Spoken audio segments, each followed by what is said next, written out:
경기도 지방선거를 5달 남짓 앞두고 이제 이곳은 남경필, 이재명 두 여야 예비주자들이 각을 세우면서 아주 뜨겁게 달아오르고 있는 것 같습니다. 남경필 경기지사는 지난주에 저희가 인터뷰를 했고요. 이번 시간에는 여당의 유력 주자 중에 한 분입니다. 이재명 성남시장과 말씀을 나눠보겠습니다.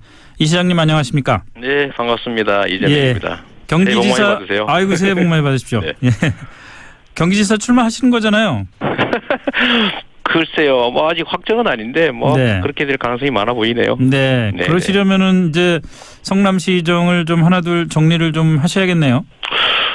오늘도 하루 종일 뭐 여기저기 챙기고 있었는데요. 네. 제가 어떤 기자분한테 드린 말씀인데 성남시장 1시간은 100만 시간의 가치가 있다. 제가 그렇게 얘기하잖아요. 예. 실제로 중요한 일이어서요. 어떤 한순간 마지막 순간까지도 최선을 다해서 일단 시정에 집중하려고 합니다. 물론 그러셔야겠죠. 네. 네. 근데 이 그 대표적인 복지 사업 중에 하나가 청년 배당 사업이었는데 네. 지난번에 저희가 인터뷰할 때도 질문 드렸더니 이번에는 될 거다. 네. 자신 있게 말씀하셨는데 또 그 야당의 반대로 그 조례 야당이 뭐 아예 조례 폐기를 추진하고 나섰더라고요. 이 청년 배당 문제는요. 이번에 예. 야당이 폐지하겠다고 하는 거는 일종의 정치적 그 프로파간다예요. 네. 왜냐하면 이미 조례도 있고 네. 또 작년 연말에 자기들이 동의해서 예산이 올해 본 예산이 편성이 되어 있어서 네. 이미 또 집행하고 있어요. 오늘도 제가 확인하고 왔는데. 그런데 이걸 폐지하려면 사실 작년에 예산을 삭감했어야죠. 네. 다른 예산 다 삭감했으니까. 네. 근데 그건 통과시켜 놓고 이번에 이제 폐지 조례를 낸다는데 폐지 조례가 과반수로 통과가 돼도 네. 제가 거부권을 행사하면 이번에 3분의 2 동의를 받아야 되거든요. 예. 그런데 우리 민주당 측에서 그걸 동의할 리가 없기 때문에 네. 어차피 안 되는 거죠. 이제 안 되는 거 알면서 공세로 하는 겁니다. 크게 걱정은 안 하시고 계시는군요. 문제는 이제 이번 지방선거 결과에 따라서 이 정책의 운명이 갈리겠죠. 예를 들면 이거 폐지하겠다고 하는, 예를 들면 뭐 교복도 폐지하겠다, 청년배당도 폐지하겠다, 뭐 폐지하겠다는 게 많은데 이런 거 폐지하겠다는 사람들이 집권하면 폐지되는 거고. 네. 그게 아니면 또 유지될 수 있고 결국 뭐 선거의 운명이 달렸다고 봅니다. 올해는 그냥 진행하고요. 네, 올해는 어쨌든 그냥 진행이 되는 거다. 네, 그렇습니다. 알겠습니다. 자, 그러면 오늘은요, 선거하고 정치 얘기에 좀 초점을 맞춰서 말씀을 좀 나눠보겠습니다. 네. 남경필 지사가 자유한국당으로 복당했지 않습니까? 네. 지방선거를 앞둔 이 시장께는 이게 기회일까요, 악재일까요?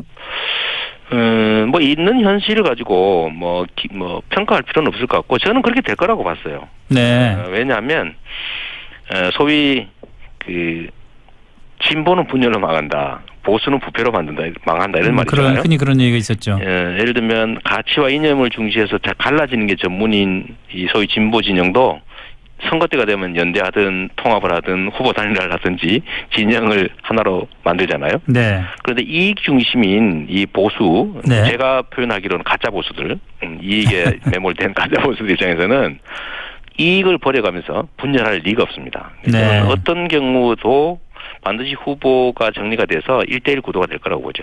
그렇군요. 그런데 결국 그 과정이 진행되고 있다고 생각해서 저는 특별한 의미를 두고 있지는 않습니다.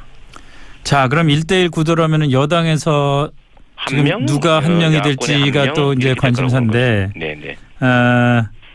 일단 본선전 경선이라는 또 허들이 하나 남아 있지 않습니까? 네. 일단은 친문 주자들에게 아무래도 당내 역학관계상 좀 이득이 있을 거다라는 분석들이 많은데. 네. 전해철 의원 있잖아요. 네. 전해철 의원은 전형적인 친문 주자라고 할 수가 있고. 네. 어떻게 자신 있으세요? 이번 이제 대통령 선거 다음에 벌어지는 이번 지방선거는 소위 이제 촛불 혁명의 한 과정이라고 저는 생각해요. 네.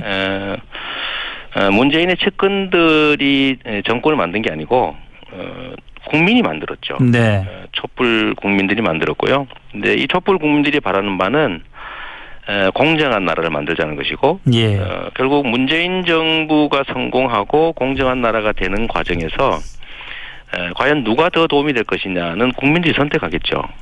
네. 저는 촛불혁명 이전에 그 국민들하고 촛불혁명을 거친 국민들은 완전히 다른 존재라고 봅니다. 네. 1억 개의 눈, 귀, 그다음에 5천만 개의 입을 가진 그야말로 집단 지성을 장착한 유기체다. 저는 이렇게 생각하는데요. 대통령을 끌어내린 그 고도의 지성을 갖춘 정치 집단 유기체가 합리적 판단을 할 거라고 저는 봅니다. 네. 그리고 이제 그 선택을 받도록 제가 노력하면 되고요. 그 선택의 결과에 제가 따르면 되는 거죠, 뭐. 네, 뭐 그럼에도 불구하고 그 지난번 대통령 선거 경선 때 막 네. 당시 문재인 후보한테 막 공격도 하고 그러셨잖아요. 공격을 했겠어요. 그냥 제 입장을 관철하기 위해서 하라고 하는 건 있긴 한데 그거야 하나의 과정이고 결국은 이제 그 결과들 저희가 다 인정하고 뭐 문재인 정부 수립을 위해서 최선을 다해서 협조했고요. 또 문재인 정부가 지금 이제 들어선 후로 문재인 정부 성공을 위해서도 최선을 다하고 있고 네. 특히 중요한 거는 남이 아니라 우리라는 거죠. 예. 문재인 정부 민주당 정권이 성공하지 않으면 이재명의 미래도 없는 거죠. 대한민국의 미래도 없다고 저는 봅니다. 네. 그러니까 이거는 우리 공통의 이해관계가 있는 것이기 때문에 예를 들면 저를 문재인과 친하냐 안 친하냐 뭐 이런 측면에서 보지 말고 네. 문재인 정부의 성공, 민주당 정권의 성공, 그다음에 정권 재창출, 그걸 통한 새로운 나라 건설에 이재명이 필요하냐 안 하냐 뭐 이렇게 판단하면 되는 거지 누구하고 친하냐 안 하냐 이런 걸로 자꾸 문제를 만드는 거는 저는 일종의 갈라치기 네. 프레임이라고 보고요. 이것도 일종의 이간질에 가깝다 생각합니다. 그러면요. 정치에서 친하냐 안 친하냐고 뭐가 중요하겠어요. 그 박원순 서울시장 보고 당이나 네. 청와대에서 경남지사 나가는 게 어떻겠냐 서울시장 그만하고 뭐 네. 이런 얘기도 있었다고 하고 네. 당내에서도 뭐 서울시장 3선에 대한 뭐 피로감이 있다 이런 말들도 나오고 네. 이런 걸 들으시면서 옆에서 보실 때 어떠세요? 저는 이게 이제 당이나 청와대에서 했다기보다는 네. 이제 사실 김경수 의원께서 하신 말씀이에요. 네.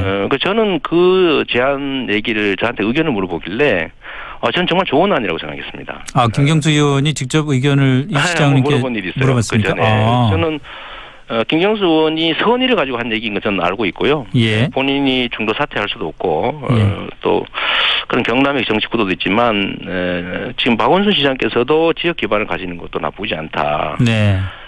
그리고 서울 3선보다는 오히려 그쪽에서 역량을 확대하는 게 훨씬 나을 수도 있다는 그 의견이 그걸 나쁜 것 같지 않았어요.